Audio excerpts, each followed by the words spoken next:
hablaremos de los pares craneales 7, 8, 9 y 12.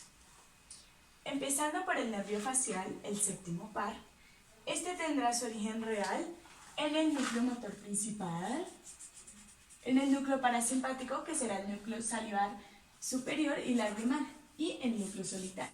También tendrá un origen aparente en el surco bulboprotuberencial.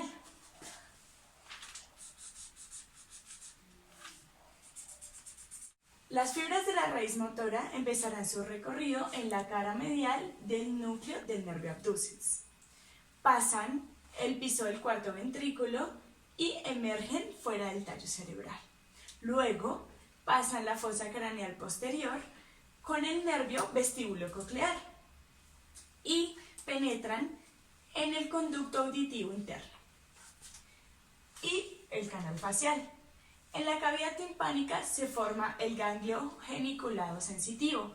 Este emerge a través del orificio estilomastoideo.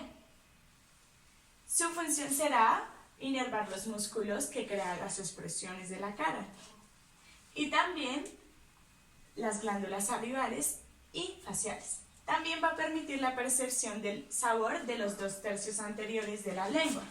Ahora, la presentación clínica de su lesión será pérdida del gusto en los 2/3 anteriores de la lengua, amimia,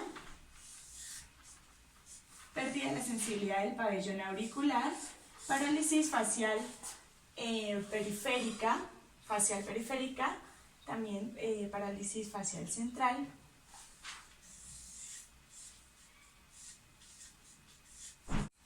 Luego seguiremos con el octavo par, el nervio vestíbulo-coclear.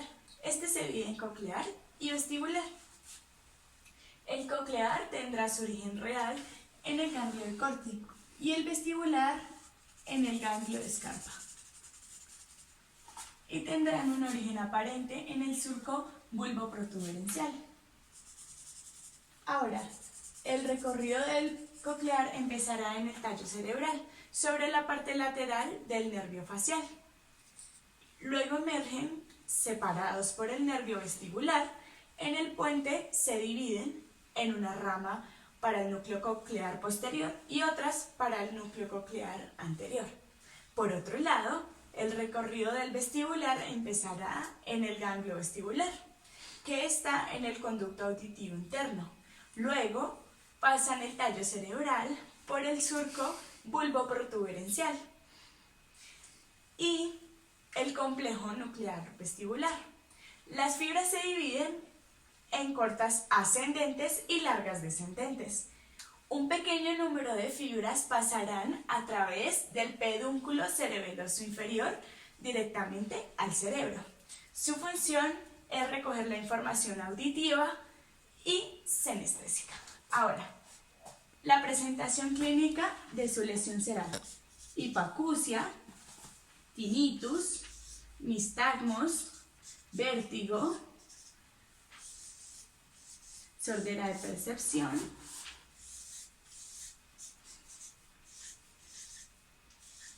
y nistagmos. Ahora seguiremos con el nervio glosofaríngeo, el número 9. Este tendrá su origen real en el núcleo motor principal, el núcleo salivar inferior y el núcleo del tracto solitario, y tendrá un origen aparente en el surco retroolivar. Ahora, su recorrido empezará en el surco retroolivar, pasa por la fosa craneal posterior y el orificio yugular, desciende junto con la vena yugular interna y la arteria carótida interna hasta el borde posterior del músculo estilofaríngeo. Sigue bajando y da ramos sensitivos a la mucosa de la faringe y al tercio posterior, esta vez de la lengua. Su función es inervar a la glándula parótida, al músculo estilofaríngeo, y también va a permitir la percepción del sabor en el tercio posterior de la lengua. Ahora, la presentación clínica de su lesión será pérdida del gusto en el tercio posterior de la lengua, disfagia, reflejo náuseo negativo,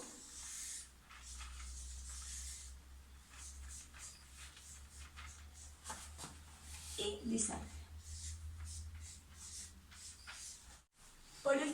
tendremos el nervio hipogloso, el 12º par. Este tendrá su origen real en el núcleo del hipogloso y tendrá un origen aparente en el surco preolivar. Su recorrido empezará en el surco preolivar, cruza la fosa craneal posterior y sale por el canal del hipogloso.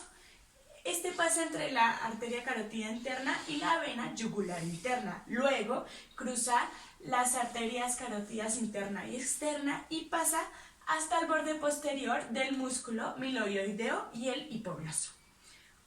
Van a enviar ramas a los músculos de la faringe.